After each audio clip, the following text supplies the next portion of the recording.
Espírito Santo de Deus continue em nosso meio nessa manhã, aquecendo nossos corações, iluminando nossas mentes. Primeiramente, eu gostaria de agradecer a igreja, a Luana, ao grupo de jovens aqui, pelo convite especial de estar passando essa semana de oração aqui com vocês. Estou vindo uma maratona, eu fiz a semana de oração no Vila Luz, comecei lá há 15 dias atrás e estou encerrando minha maratona. Eu não sei se vocês foram abençoados, mas eu fui abençoado por Deus. Foi um desafio, eu nunca tinha pregado 15 dias consecutivos assim. O mês de junho para mim foi muito difícil, sabe? Questão de emprego, trabalho, para quem trabalha informal assim, né? Você tem que confiar muito em Deus. O mês de junho foi complicado, eu passei junho todo assim, era no serviço, eu falei, rapaz, eu falei, Deus, você vai me abençoar. Vai me abençoar no futuro, eu não quero trabalhar mais CLT, carteira assinada, eu quero trabalhar aqui, isso vai me abençoar. O mês de junho foi complicado, passei sem dinheiro nenhum. Graças a Deus, minha esposa trabalha, mas não um biquinho de tudo. E aí eu fui convidado para estar fazendo essa manifestação do Vila Luz. E aí, quando eu fui para fazer essa manifestação, eu fui Deus vai me abençoar. O mês de julho foi totalmente diferente. Bolou de serviço, abri mão de serviço. Eu falei, Deus, e às vezes quem trabalha, você sabe que às vezes a gente tem que trabalhar até de noite para entregar serviço, que a gente tem prazo, né? E conta muito nossa área é prazo. Se eu entregar no prazo, eu falei, ó Deus, me ajuda a não pegar nenhum serviço abafado aí, porque eu não posso falhar nenhuma dessas noites aí.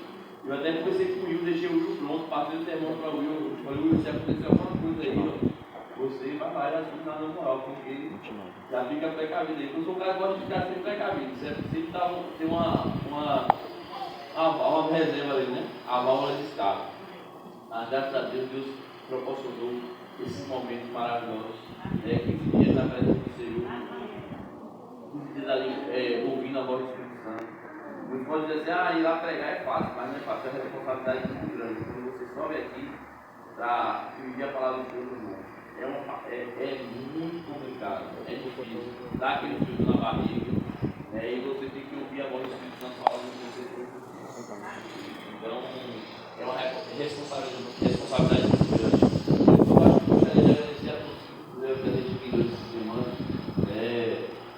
Vindo aqui, nos prestigiando,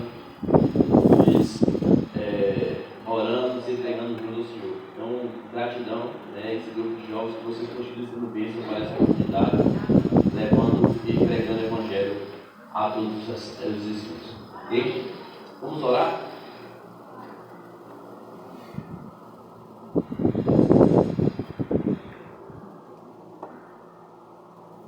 Oremos. Santíssimo Deus, grande Pai, neste momento a tua palavra será aberta, Pai. Pedimos que o teu Santo Espírito, Pai, possa iluminar nossas mentes, Deus. Que o Santo Espírito possa estar direcionando as palavras nos nossos corações, direcionando, Pai, as nossas necessidades. Nesse momento, Pai, eu seja somente instrumento, somente um canal de bênçãos para a tua igreja, Pai. Possa, Deus, diminuir, que o Senhor possa resplandecer nessa manhã, meu Pai, sobre a tua igreja. Fala conosco, que o Senhor te peço, agradeço em nome de Jesus. Amém.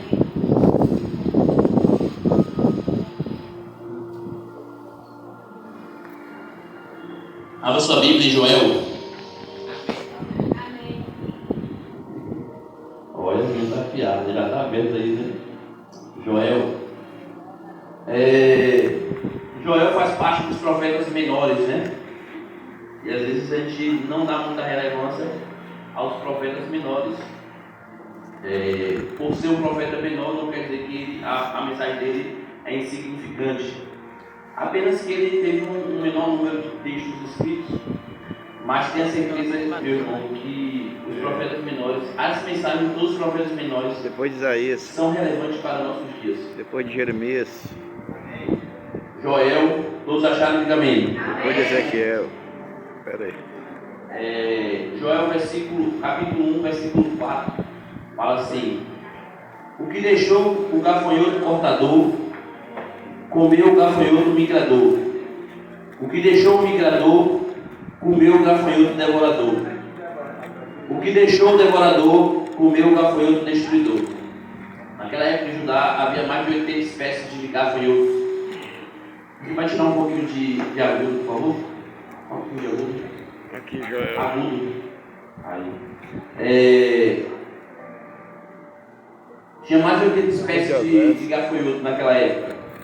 E 4 resolveram fazer uma festa em Judá. E eles invadiram Judá e devastaram a cidade de Judá.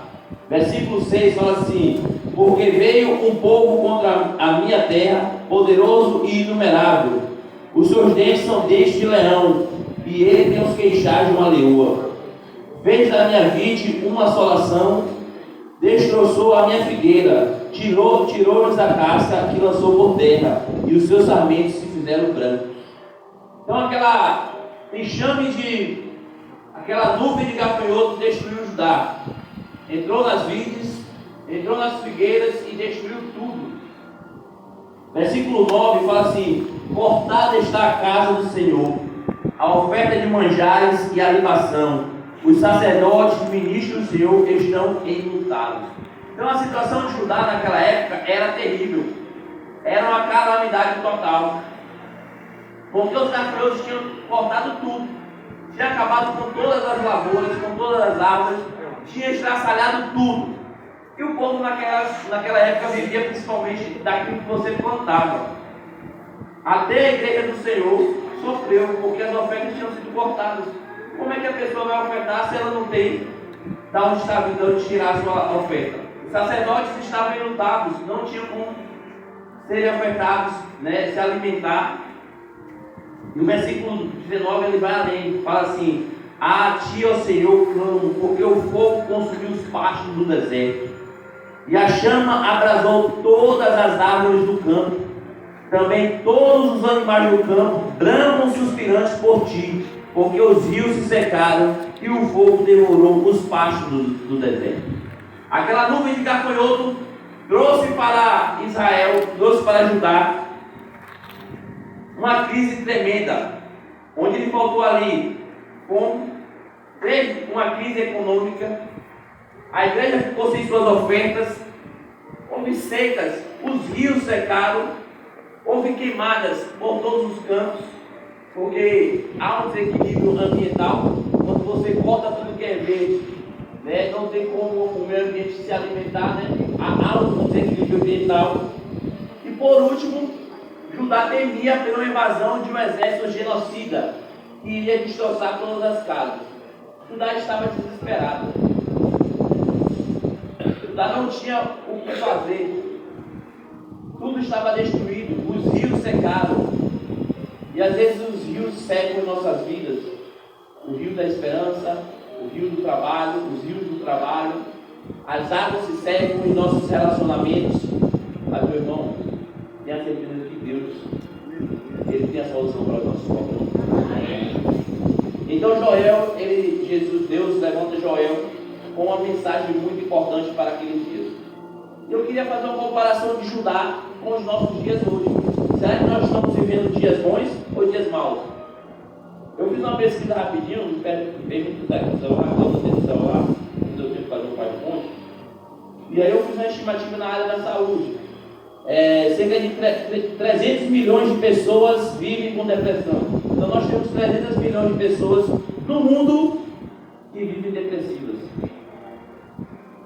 Estima-se que 150 milhões de pessoas vivem com transtornos relacionados a bebidas alcoólicas. Então nós temos aí 150 milhões de pessoas no mundo por baixo, que vivem com transtornos por causa do alcoolismo. Nesse aí vai entrar muita gente ainda que é alcoólatra, mas não se considera alcoólatra. Não, só bebe o final de semana, mas passa a semana toda clamando pelo final de semana para beber. E aí ele não se assumiu ainda alcoólatra, mas é um alcoólatra. Estima-se que no Brasil morrem 38 pessoas por dia de suicídio. Por dia, 38 pessoas de suicídio.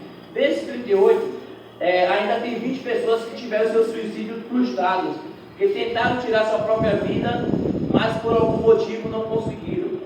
Então esse número poderia ser bem pior. E estima-se que quase 1 bilhão de pessoas vivem com algum grau de ansiedade. Eu parei porque senão a gente ia falar só de miséria aqui hoje.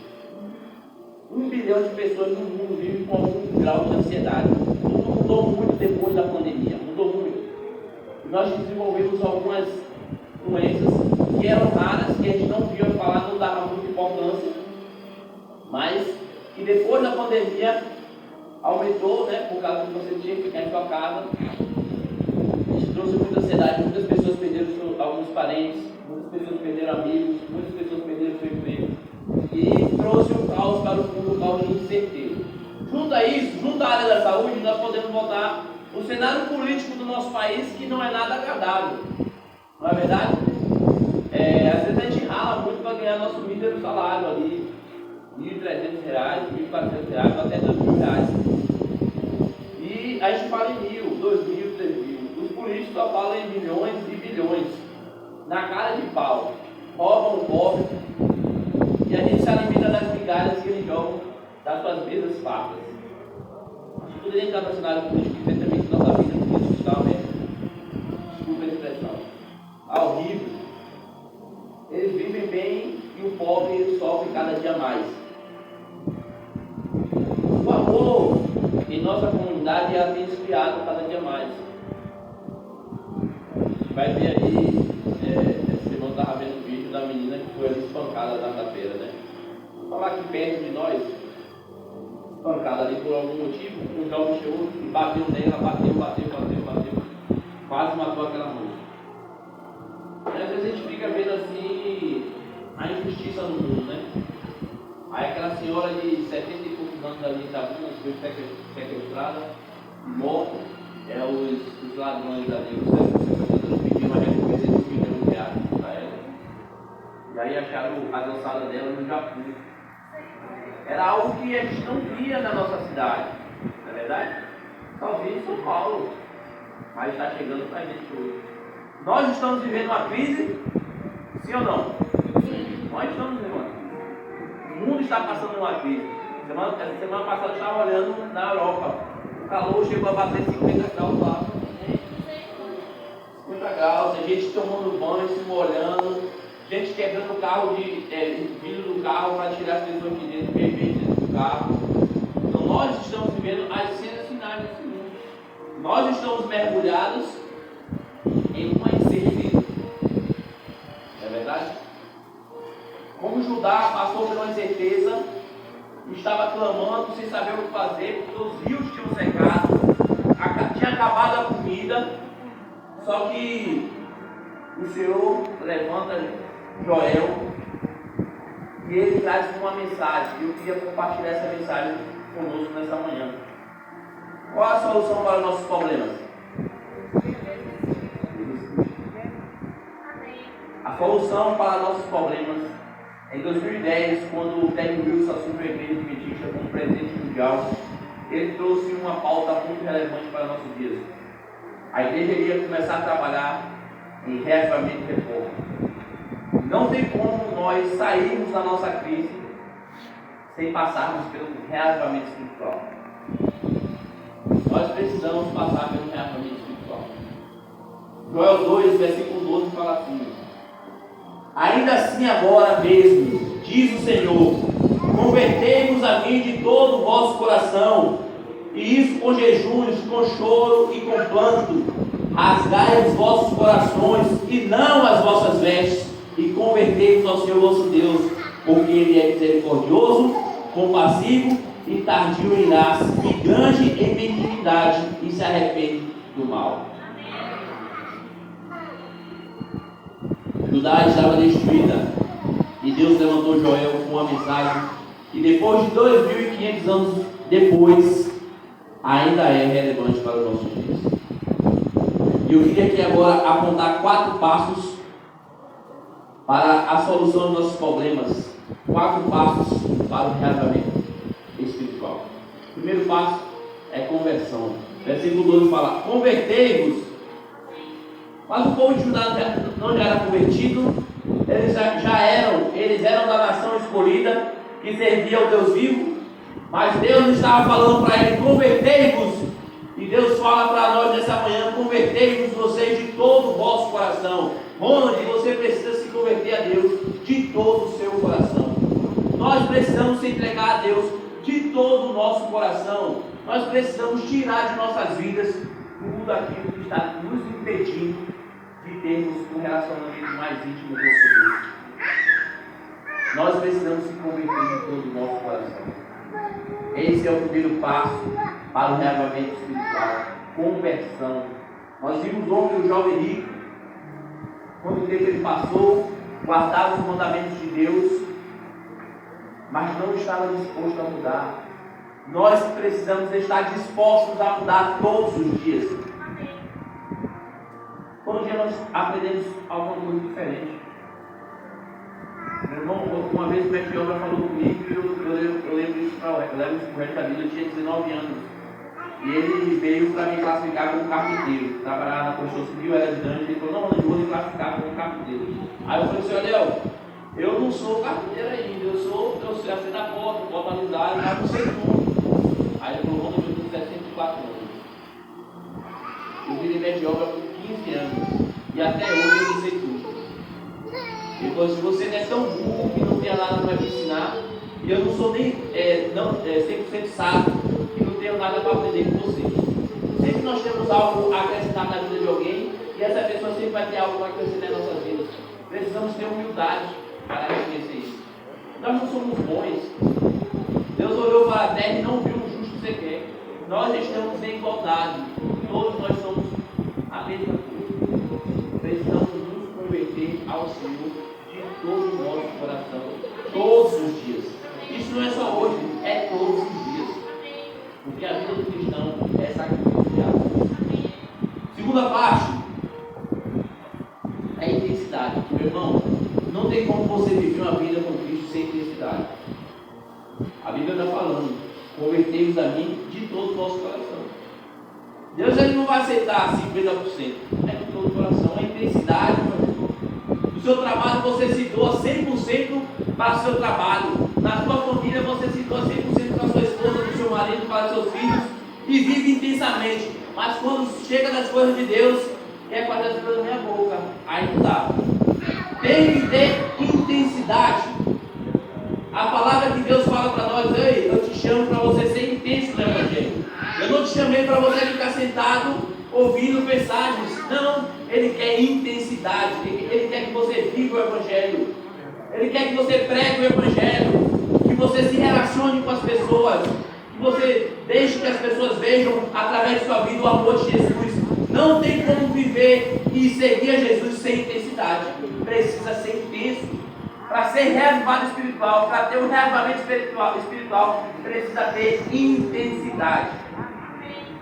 Nós não seremos salvos se nós não formos intensos no Evangelho. Precisamos ter intensidade. Reavivamento espiritual sem intensidade não funciona. Terceiro passo: tristeza. Olha o que Deus está falando aqui.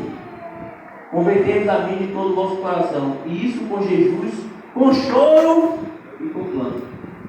Todos nós somos pecadores, de fato isso é verdade.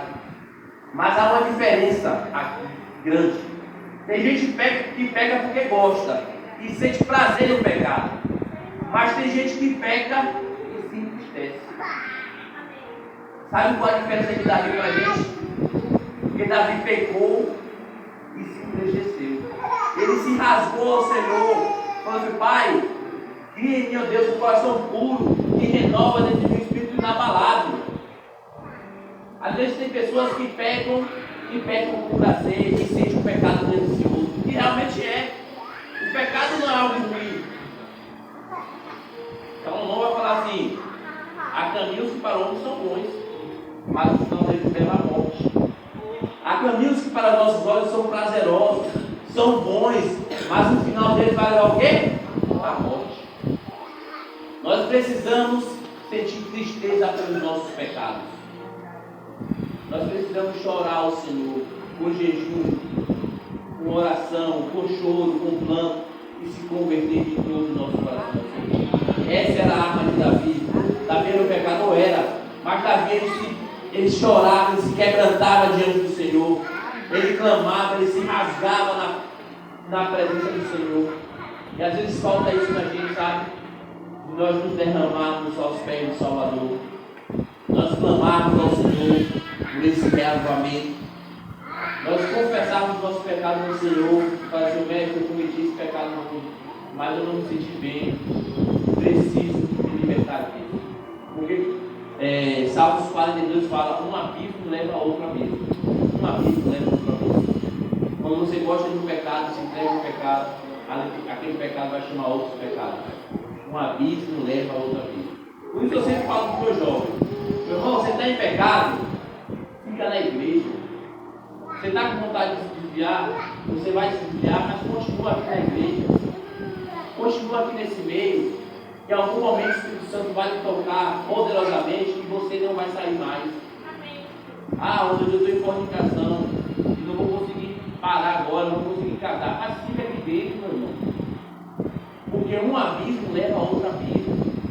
Você vai estar na fornicação, daqui a pouco você vai estar no alcoolismo, vai estar usando droga, vai estar trabalhando ao sábado. E quando você resolver parar e resolver tudo, vai ter mais de 50 pecados e você fala assim: ah, não tem como voltar. O lugar de você buscar reconciliação com Deus é na presença dele, é na casa do Senhor. Então não saia daqui, independente de qualquer circunstância que você esteja passando, que o inimigo esteja se ouvindo falando assim: desista, isso ainda é para você não. Continue aqui, firme nos pés do Salvador, porque esse é o melhor lugar do mundo. Amém. Independente de qualquer pecado, Deus tem a solução para a sua vida. Amém. Independente de qualquer circunstância, Deus tem a solução para você. Meu irmão, se com Jesus está difícil, imagine sem Ele. Como é que nós vamos viver uma vida sem Jesus? Uma vida sem esperança? Precisamos sentir tristeza todos os dias pelos nossos pecados. E confessar ao Senhor. O quarto passo é sinceridade. João 2,13 fala assim: rasgai o vosso coração e não as vossas vestes. Naquela época tinha-se a seguinte situação: quando você estava pedindo perdão ao Senhor, você rasgava suas vestes, vestia pano de saco, jogava cinza sobre suas cabeças. E muitas daquelas pessoas fizeram isso durante aquela invasão dos gafanhotos. Judá estava destruído e todo mundo estava rasgando as suas vestes, estava vestindo pano de saco, jogando cinza sobre suas cabeças. Mas Joel, iluminado, inspirado por Deus, ele falou assim: rasgai os vossos corações e não as vossas vestes. Muitas vezes nós vemos a cara do Senhor, mas não estamos aqui.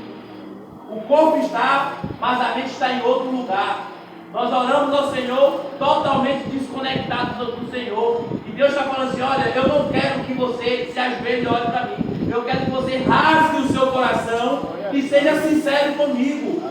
Olha o que eu peguei sobre Pedro. Pedro falou o seguinte: Senhor, eu estou pronto para ir com o Senhor para a prisão ou para a morte. Eu estou pronto. Quando veio a primeira oportunidade, o que Pedro fez? Negou.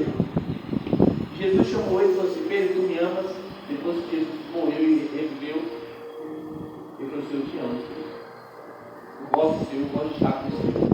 Eu gosto de passar alguns momentos com o Senhor. Pedro foi sincero, aquela prepotência que tinha em Pedro foi esvaziada, foi cortada. Jesus tinha transformado e Pedro teve sinceridade com Deus. Falou assim: Jesus, eu gosto de estar com o Senhor. Eu não estou pronto para dar minha vida por ti, mas eu gosto de estar. E a conversão de Pedro mostra que ele morreu por Jesus. Aquele Pedro que antes da crucificação já não mais existia. Porque Deus, ele quer da gente o quê? Sinceridade. Ele não quer falsidade. Não tem como eu mentir para Deus. Às vezes o ser humano é tão miserável que ele acha que consegue mentir para Deus, que acha que consegue enganar Deus. Nós precisamos ser sinceros com o Senhor. Deus quer sinceridade da gente. Quando você fala assim: olha, Senhor, eu não consegui parar de fazer isso ainda. Eu tenho aqui um vício, eu tenho algo que é miserável na minha vida que eu não consegui tirar ainda. Mas o Senhor pode tirar. E Deus pode fazer qualquer coisa. Porque a palavra de Deus falou o quê? Os impossíveis para os homens são possíveis para Deus. Então nós precisamos ser sinceros com Deus. Não tem como mentir para Deus. Você pode mentir para o seu ancião. Você pode mentir para mim, você pode mentir para o seu esposo, pode mentir para a sua esposa, pode mentir para o seu patrão, para os seus filhos, mas para Deus não tem como mentir. Porque uma pessoa que você tem que ser sincera é Deus. Amém. Tem uma pessoa que você tem que ser sincero é Deus. Seja sincero com Ele. Fala, Senhor, eu queria ser melhor na tua obra, eu queria me dedicar mais, mas eu tenho preguiça. Às vezes sábado à tarde dá vontade de dormir a tarde toda. Às vezes dá vontade de dormir durante a semana, não dá vontade de dormir. Meu irmão, é luta. Esses dias eu estava em casa, no meio de domingo. Eu cheguei na serraria, voltei. Fiz um trabalho em casa e deitei no sofá. Era 6 horas da tarde, 6h30. Aí começou um jogo, acho que foi Grêmio e Botafogo. Aí eu deitei e fiquei assistindo, né? Aí o aluno passou lá em casa e falou assim: ei, vai pra igreja? Eu falei: vou. 7 horas. Aí o jogo começou a ficar bom, uma corrida, eu fiquei assistindo o jogo. Aí deu 8 horas, eu falei que ia pra igreja. Eu não fui pra igreja. Fiquei aqui, a preguiça pegou. Do jeito que eu estava, eu botei na cabeça que eu vou para a igreja. Do jeito que eu estava, eu deixei a camisa do Caleb e saí, fui para a igreja, era 8 horas da noite. E a vida do cristão, meu irmão, não vem dizer aqui que é foro, não. É dificuldade. Eu fui fazer uma visita a uma pessoa, né, junto com um aluno, e a mulher falou para mim assim: ah, porque vocês são mais fortes do que a gente. No sábado, antes de acontecer isso, né? Vocês são mais fortes que a gente, diferente de vocês resistirem, estão lá na igreja, vocês são mais fortes. Aí no domingo à noite eu estava pensando, eu falei: mais forte. Eu estou aqui assistindo o jogo, dando vontade de vez de estar na igreja, estou aqui assistindo o jogo. A diferença é que nós fazemos escolhas diferentes. Se eu tivesse ali, ficado ali assistindo o jogo, eu teria perdido para o inimigo. Então a sua vida, todos os dias, é luta, é renúncia diária de pequenas coisas. É isso que te aproxima de Deus. Então, se você não estiver conectado com Deus, não tem como o Espírito Santo te ajudar nas suas escolhas.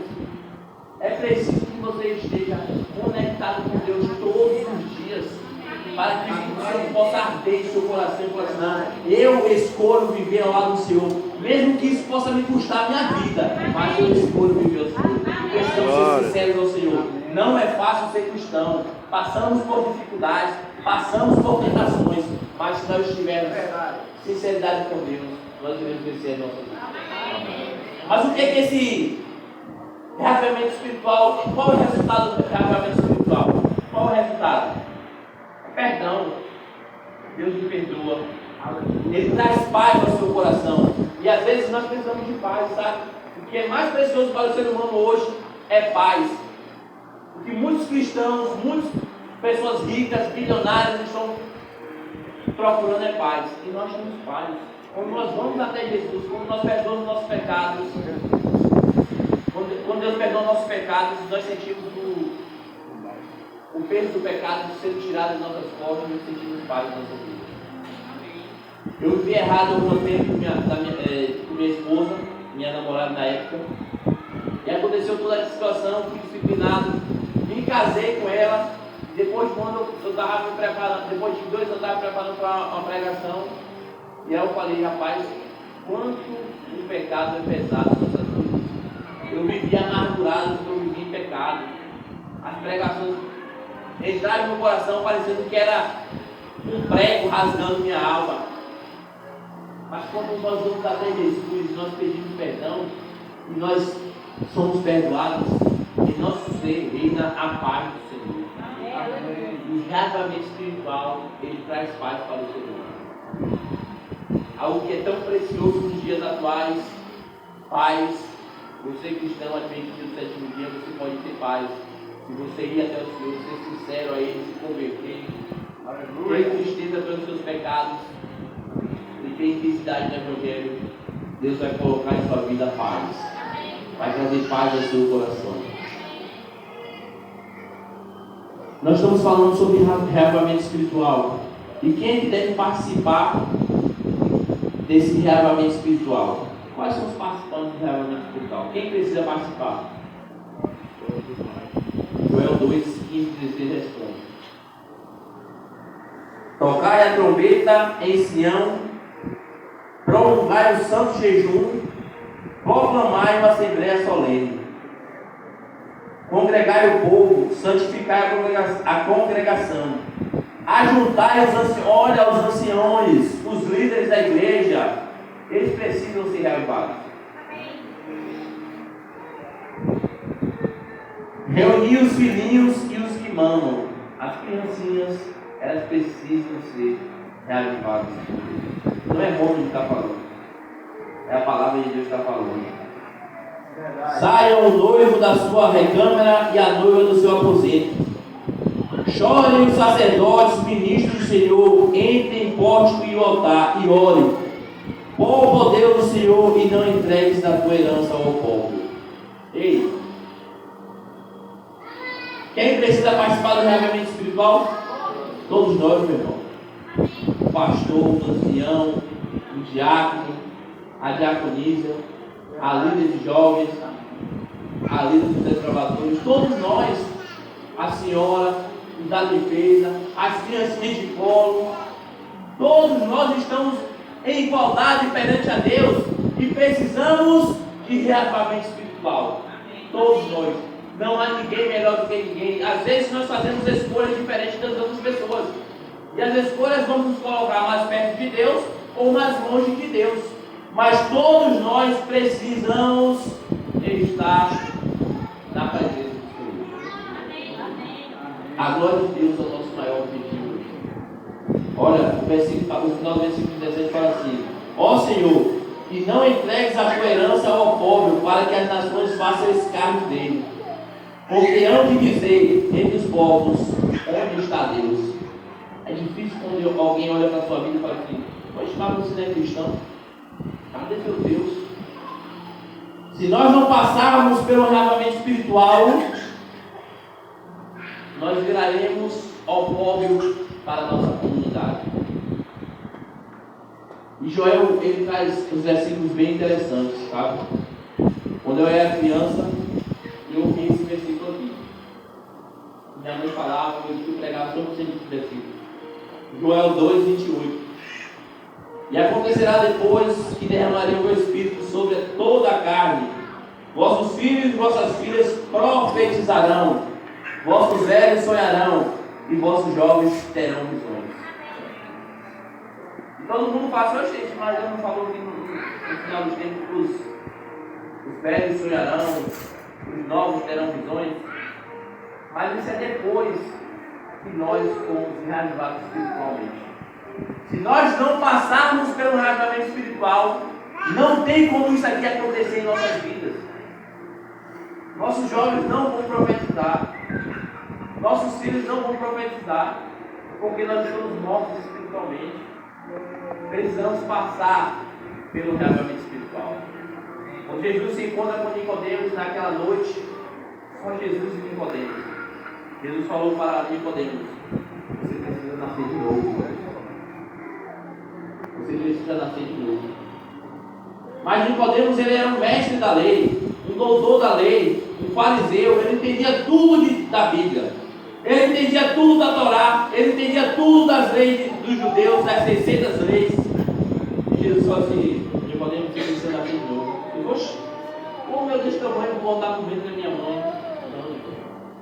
Não, é isso. Precisa nascer na água e no Espírito. E nós, nossos irmãos, nós precisamos nascer de novo, todos os dias. Nós precisamos do Espírito Santo em nossas vidas, para vencermos as nossas lutas, para vencermos as nossas batalhas.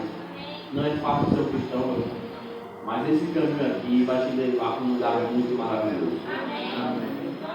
Vai te levar para um lugar, meu irmão, que nenhuma paisagem desse mundo pode se comparar.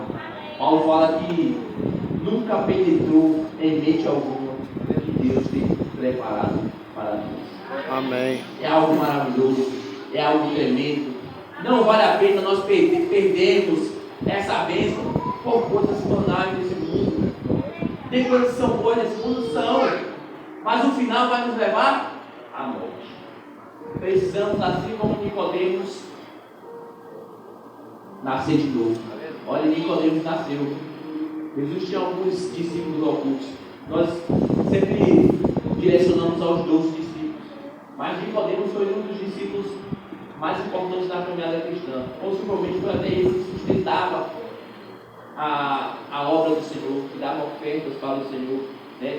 Porque os discípulos não trabalhavam, tinham que comer, tinham que se alimentar. Nicodemos era um desses discípulos que trabalhavam e ajudavam a obra do Senhor. Depois da transformação, depois do nascimento de novo de Nicodemos, ele foi outro homem.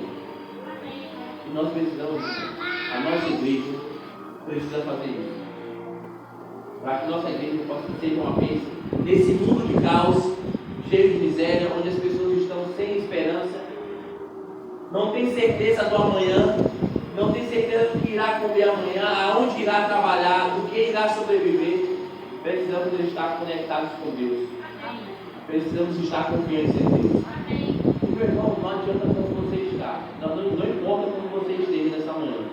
Você pode estar em pedaços. Você pode estar destruído. Se você for até Jesus, Ele te alcança, Ele te abraça, Ele te perdoa, Ele dá uma nova vida para você. Ele dá um novo significado para você. Depois da morte de Jesus, Pedro estava destroçado. Eu falei sobre isso essa semana. Perdido, tinha abandonado a sua profissão do Evangelho. Não era mais discípulo de Jesus. Não, eu não sou mais discípulo de Jesus. Vou voltar a pescar. Vou para a praia, vou pescar, vou vaziar minha mente. Eu fiz errado. Eu prometi que eu iria morrer pelo mestre, não morri. Jesus, ele ressuscita, ele vai de encontro ao seu discípulo. Em especial, ele pega Pedro e tem um papo mais íntimo com Pedro. Pedro, tu me amas. Você me ama de todo o seu coração, está disposto. Pedro, não, velho. Eu te amo. Eu gosto do Senhor, mas não estou disposto a viver uma vida de sacrifício do Senhor. E precisamos se achegar ao Senhor com sinceridade, sabe? Fala assim, médico, eu gosto de ser admitido. Eu gosto de vir à casa do Senhor. Eu já acostumei de vir aqui, sabe? Meus pais me ensinaram. Eu gosto da galera que está lá. Mas eu também gosto das coisas do mundo. Eu ainda sinto prazer lá. Precisamos ter essa sinceridade ao Senhor e não viver de aparência, de fingimento. Porque Deus sonda os nossos corações. Ele sabe o que passa aqui dentro. E Ele conhece a nossa alma. Então precisamos, nessa manhã, fazer um pacto com o Senhor. Independente do que acontecer, eu vou ser fiel. Glória a Deus. Porque na primeira pressão que nós tomamos, nós desistimos do Senhor. Não como é que você prometeu ser fiel até a morte? Se na primeira pressão que o mundo te dá, você cede ao maligno. Precisamos juntar os pedaços e falar, Senhor mestre, eu estou aqui em pedaços, mas tu podes renovar, o Senhor pode me refazer e redefinir a minha rota para o céu, porque só Ele pode transformar os nossos corações. E o apelo nessa manhã é para a igreja, é para os líderes dessa igreja. Hoje nós terminamos essa semana de oração, e como eu falei para a Luana, o objetivo da semana de oração, jovem, não é batizar. É muito massa batizar, mas o objetivo da semana de oração jovem é reviver esses jovens, é acordar os jovens, é acordar os líderes da nossa igreja. Estamos vindo aí para agosto, setembro, tem evangelismo da primavera, aí é dia de festa, é dia de batismo, é dia de batizar. Esse é o momento de nós acordarmos, vermos nossos estudos bíblicos, vermos as pessoas que nós estamos levando a palavra do Senhor, acordar os nossos membros que estão quase perecendo, se reunirmos. Lembra a pregação de quinta-feira, dos amigos do paralítico que levavam o seu amigo até Jesus? Esse é o momento de nós nos unirmos, ajuntarmos as nossas forças, pedirmos a Deus reavivamento espiritual, porção dobrada do Espírito Santo sobre nossas vidas, que Ele possa estar atuando poderosamente em nossas vidas, sobre os líderes da nossa igreja, para que possamos ser ousados em falar, para que possamos ser ousados em pregar a palavra do Senhor, porque o mundo está vivendo sem esperança, sem certeza do amanhã. E precisamos agora juntar os nossos cacos e pedir para que Ele nos dê uma nova direção. Mestre, perdoa o nosso pecado. O Senhor sabe que a gente gosta de você, mas ainda nós não o amamos de todo o nosso coração. Mas precisamos amar Cristo de todo o nosso coração. Esse é o momento de você vir até Jesus e pedir que Ele refaça a sua história. Eu queria orar junto com a igreja. Eu convido a ele, não sei se você vai cantar. Medite na letra dessa música. Essa música tem uma letra muito maravilhosa. Se você sentiu o desejo, o líder da igreja, de vir aqui para nós orar por junto, venha.